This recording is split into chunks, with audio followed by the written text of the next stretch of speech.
Hi, Cancer. Welcome to your April 2018 Astro Update. It's Rena here. So, Cancer, as the month begins, there's a Mercury retrograde happening in your 10th house of career. So, whether or not you're currently employed somewhere, it could still impact you. For instance, maybe you have been interviewing at different companies and the Mercury retrograde is occurring during this time. Mercury goes direct on the 15th of April, and that may be the time when things are kind of solidified. So perhaps you'll hear back from one of the places where you interviewed during the first 2 weeks of the month, and then you're ready to start working at a new place. When, this is an important thing because the day that Mercury goes direct, mid-month on the 15th, there's a new moon in Aries. So that's your 10th house, a new beginning in that 10th house for whatever reason. If you're currently employed somewhere, you may be kind of doing some negotiations about a raise or a new, a promotion, something along those lines, and you're kind of going back and forth, and you come to some agreement mid-month. Now, the sun is in this sector until the 19th, and the sun in the 10th house can give you a lot of confidence, a sense of direction, a sense of purpose.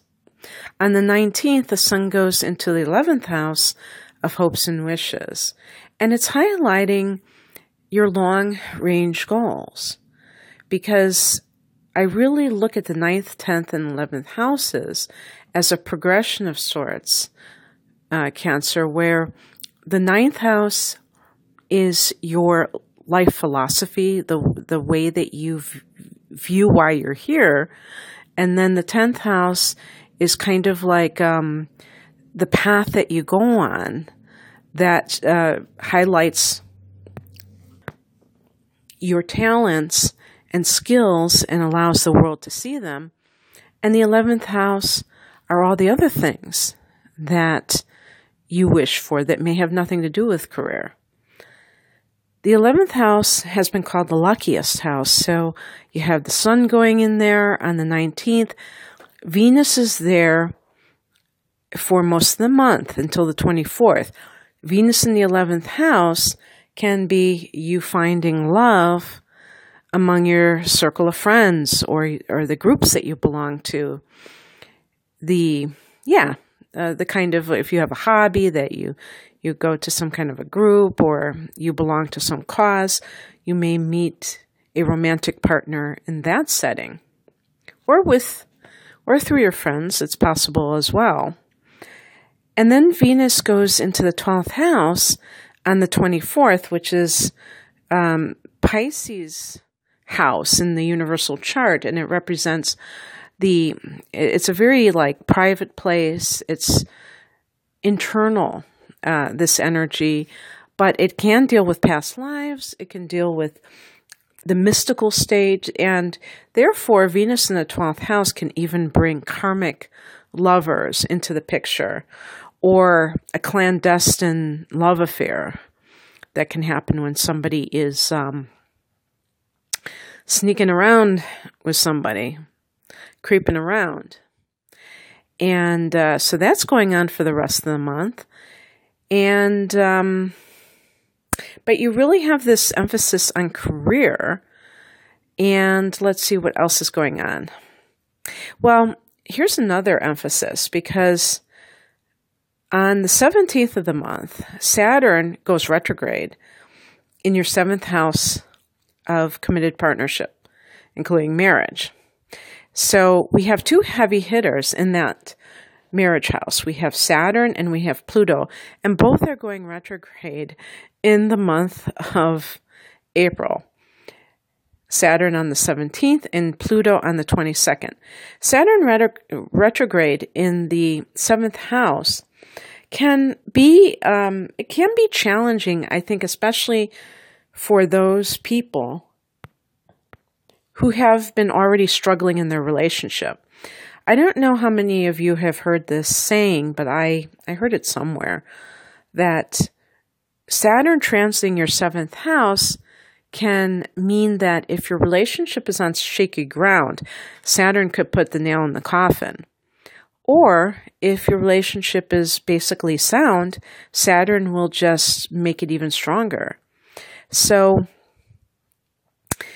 Saturn retrograde can mean that you have to do a lot more work wherever it is transiting.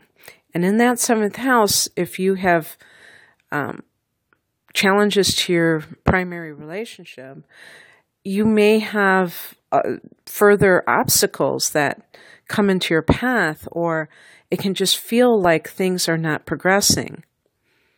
One of the things that I personally believe, this is my own personal opinion, so for what it's worth, is that when people say, oh, I'm working on my relationship, I say, well, you know what?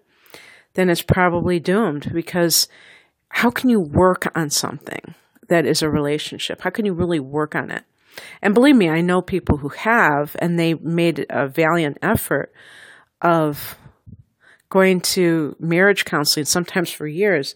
They ended up divorced. I'm not saying that would always happen, but a lot of times people try to put effort into something. I'm talking about in relationships. And what does that really imply? What it implies is that the two people are really so far apart in their life, their sense of vision of life, maybe their likes and dislikes or what have you, that they really have to learn how to get along with one another. And maybe that can happen, but it doesn't mean that, it may make them more civil, but does it really put them on the same page?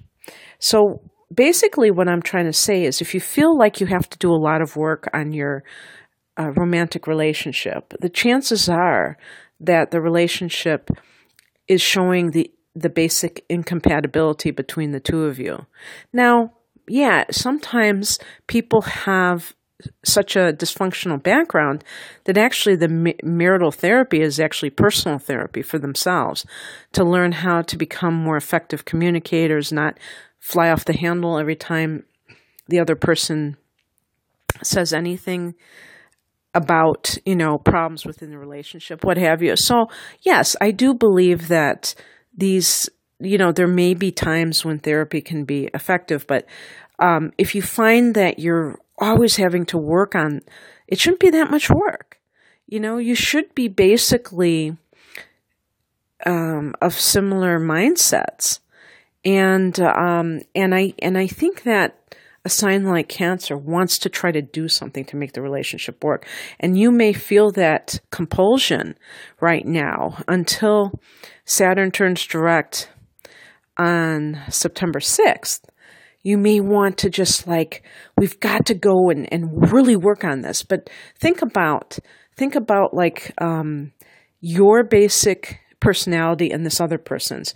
And if you think there is a chance that the two of you are really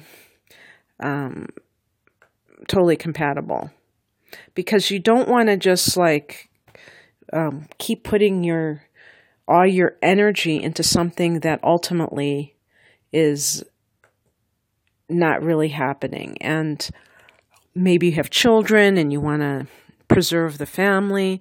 So you may be doing something along those lines. And then on the 22nd, Pluto goes retrograde.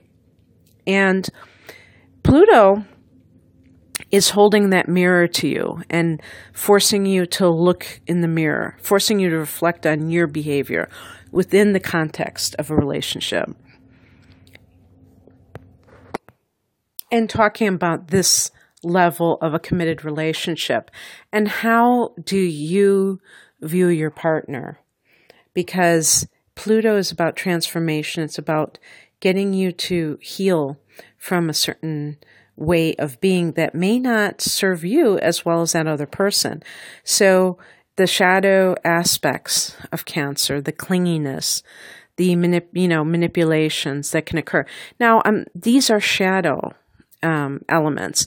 Not saying that all Cancers engage in this, but this happens. Every sign has a shadow side, and when people feel threatened, they may revert back to this. So this fear of abandonment, this wanting to be loved, and this kind of what do you call it, when just this constant need for affirmation from the other person that they love, reassurance. That's what I was looking for. And also, do you tend to be moody and, push people away that you're close to with, the frequent bouts of being in a crabby state of mind or mood, and it affects your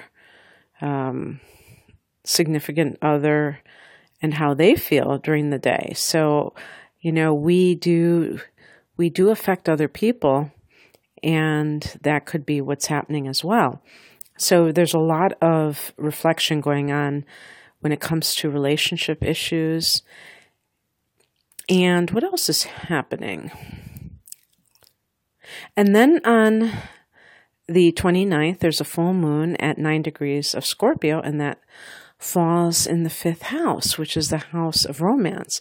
So we're talking about the 7th house of marriage, and we're talking about the 5th house at the end of the month. And a full moon can bring some kind of something to a head. So if, let's say, there are people that have been kind of flirting with one another, this could be the time when they utter their love for one another, just kind of spontaneously. Or you may find out about someone that you're dating and find out a secret, because full moons can bring out secrets. So it can be a very intensely romantic, or possibly it could be very intense in an uncomfortable way if a secret is revealed that puts a person you're dating in a bad light, and you just say, that's it, I'm out of here. So, just the fact that it's a full moon in Scorpio is intense enough. But the 5th house is also dealing with a business that you own, as well as your creative projects. So you may be finished with a creative project, or you may simply be getting a lot of ideas for future projects, or a particular future project, because the full moon is a very creative energy, and there's a lot of psychic activity, and that can create inspiration. Okay, Cancer, well, I'm going to leave it there. I hope that you enjoyed this, and if you'd like a private reading, please click on the link in the description below. Take care. Bye.